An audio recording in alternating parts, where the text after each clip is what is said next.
Here's the starting 11 that I would play if I was Roberto De Zerbi against Sunderland. In goal, Anthony Kinski. Roberto De Zerbi has said that Vicario is not ready yet to come back from his hernia injury. Massive, massive opportunity for Kinski now. If he hadn't played the Atleti game, then I think people would have been calling for him to start anyway because his distribution was seen as considerably better than Vicario's.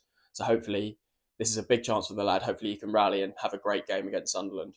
Right back, I think will probably be Pedro Porro. I just think his creativity is really important for us right now. And I think De Zerbi will like his passion. Centre backs, obvious ones, they're Romero and Van der Ven.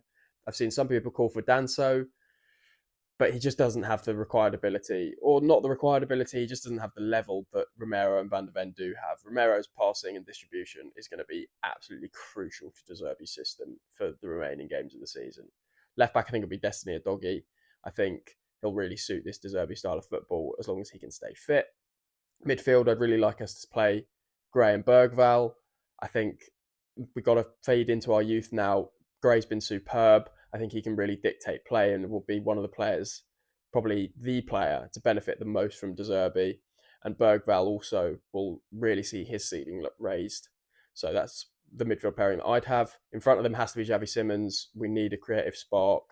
And I do think there's potential in Xavi. On the right wing, I think you have to have, just because there's no one else there, I think you've got to have Kolo Muani. I'm praying for the day we get Kudus back because we know that De Zerbi's a massive fan of him. On the left-hand side has to be Tell. Fights really hard. I can see Tell having a sort of Matoma-style role under De Zerbi where he cuts in, scores goals, but also makes runs in behind for someone like Romero to pick out. And then up front has to be Richarlison for me. Solanke's let us down one too many times recently. And Richie just has he has the bollocks basically to fight and scrap in a relegation battle, which we are definitely in.